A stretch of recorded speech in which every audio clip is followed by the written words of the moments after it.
Assalamualaikum warahmatullahi wabarakatuh. Halo teman-teman, perkenalkan kami dari kelas 11 IPS 4 SMA Negeri 1 Luwiliang. Kami di sini akan menerangkan sebuah materi ekonomi yang berjudul ketenagakerjaan. Nah, kalian pasti penasaran kan apa sih yang dimaksud ketenagakerjaan? Yuk kita simak bersama-sama. Yang pertama ada pengertian ketenagakerjaan. Ketenagakerjaan adalah segala sesuatu yang berhubungan dengan tenaga kerja secara keseluruhan. Adapun pengertian ketenagakerjaan menurut Undang-Undang Nomor 13 Tahun 2003 Pasal 1 Ayat 1 yang berbunyi, segala hal yang berhubungan dengan tenaga kerja pada sebelum, selama, dan sesudah masa kerja. Dapat kita simpulkan bahwa tenaga kerja adalah orang yang mampu melakukan pekerjaan guna menghasilkan barang atau jasa yang diinginkan. Materi yang selanjutnya adalah materi dinamika hukum ketenagakerjaan. Yang pertama, golongan yang sedang bersekolah adalah golongan yang belum siap untuk bekerja dan tidak sedang mencari pekerjaan. Ibu rumah tangga adalah seorang ibu yang pekerjaannya mengurus keluarganya secara sukarela dan tidak sedang mencari pekerjaan. Orang yang berusia di bawah 15 tahun adalah orang yang wajib belajar. Sedangkan orang yang berusia di atas 64 tahun adalah usia di mana seorang sudah tidak produktif lagi untuk bekerja. Pengangguran sukarela adalah orang yang keluar dari angkatan kerja dengan sukarela yang disebabkan karena tidak bersedia menerima upah. Selanjutnya ada upaya meningkatkan kualitas tenaga kerja. Yang pertama, menyiapkan tenaga-tenaga ahli masyarakat dengan menyediakan pendidikan formal. Yang kedua, meningkatkan kesehatan dan memperbaiki gizi penduduk. Yang ketiga, mengadakan pelatihan tenaga kerja. Yang keempat, memberikan pelatihan keterampilan kepada para pencari kerja yang sedang mencari kerja. Dan yang terakhir ada pengiriman tenaga kerja di luar negeri. Materi selanjutnya ada jenis-jenis tenaga kerja. A. Tenaga kerja terdidik adalah yang memperoleh keahlian dan keterampilan pada suatu bidang tertentu dari sekolah baik formal maupun non-formal. Contohnya ada dokter dan guru. Yang kedua ada tenaga kerja terlatih. Adalah tenaga kerja yang memperoleh keahlian dan keterampilan pada suatu bidang tertentu dari pengalaman. Contohnya ada montir dan koki. Dan yang ketiga ada tenaga kerja tidak terdidik dan tidak terlatih. Adalah tenaga yang hanya mengandalkan tenaga kerja saja. Contohnya kuli bangunan dan pembantu rumah tangga. Selanjutnya ada masalah ketenagakerjaan. Yang pertama ada kualitas tenaga kerja yang rendah. Yang kedua ada jumlah angkatan kerja yang tidak sebanding dengan kesempatan kerja. Yang ketiga tenaga kerja yang tidak tersebar secara merata. Dan yang keempat ada pengangguran.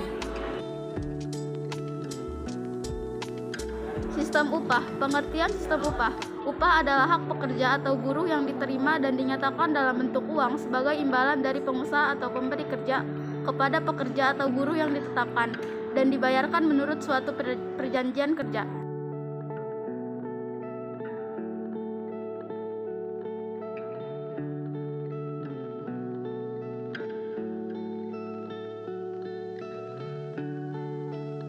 Tahap-tahap dalam menentukan upah. Pembayaran upah dalam organisasi ditentukan oleh beberapa aliran kegiatan-kegiatan seperti analisis pekerjaan, penulisan deskripsi pekerjaan, evaluasi pekerjaan, survei upah dan gaji, analisis masalah-masalah organisasional yang relevan, penentuan harga, penetapan aturan-aturan administrasi, dan pembayaran upah atau gaji kepada karyawan. Macam-macam kompensasi. Yang pertama, kompensasi langsung, terdiri atas upah, gaji, dan insentif. Gaji merupakan balas jasa yang dibayarkan secara periodik kepada karyawan. Insentif adalah tambahan balas jasa atas prestasi yang diraih oleh karyawan. Kedua, kompensasi tidak langsung, terdiri atas asuransi pesangon, tunjangan pensiun, tunjangan hari raya, kompensasi leave, lembur, kompensasi cuci pakaian dinas, dharma wisata lingkungan, kondusif, pengakuan hasil karya, dan promosi jabatan. Selanjutnya ada upah kerja lembur. Waktu kerja untuk satu hari bekerja menurut Undang-Undang Nomor 13 Tahun 2013 tentang ketenagakerjaan diatur sebagai berikut. Yang pertama, 7 jam untuk satu hari kerja atau 40 jam untuk satu minggu untuk 6 hari kerja dalam satu minggu. Yang kedua, 8 jam untuk satu hari kerja atau 40 jam untuk satu minggu untuk 5 hari dalam satu minggu. Nah, perhitungan untuk upah kerja lembur ini dihitung melalui upah pokok ditambah tunjangan tetap ditambah dibagi upah total dan dibagi 100%. Selanjutnya ada upah minimum regional. Menurut Undang-Undang Nomor 13 Tahun 2003 terdiri atas dua macam, yaitu upah minimum berdasarkan wilayah provinsi atau kabupaten dan minimum berdasarkan sektor pada wilayah provinsi atau kabupaten. Selanjutnya ada komponen-komponen yang terdapat di dalam upah. Menurut Undang-Undang Nomor 13 Tahun 2003 tentang Ketenagakerjaan, upah terdiri atas dua komponen, yaitu upah pokok dan tunjangan tetap. Besarnya upah pokok minimal 75% dari upah pokok ditambah dengan tunjangan tetap. Selanjutnya ada tujuan administrasi kompensasi.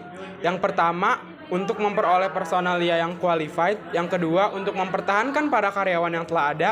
Yang ketiga, untuk menjamin keadilan. Yang keempat, untuk menghargai perilaku yang diinginkan. Yang kelima, untuk mengendalikan biaya-biaya. Dan yang terakhir, untuk memenuhi peraturan-peraturan legal.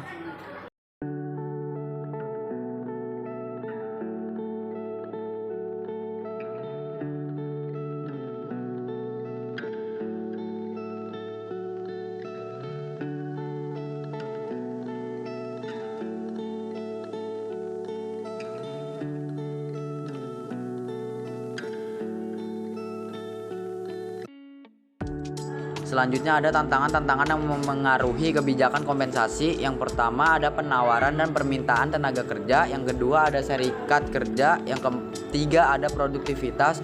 Yang keempat ada kesediaan untuk membayar. Yang kelima ada kemampuan untuk membayar. Yang keenam ada berbagai kebijakan pengupahan dan penggajian. Dan yang terakhir ada kendala-kendala pemerintah.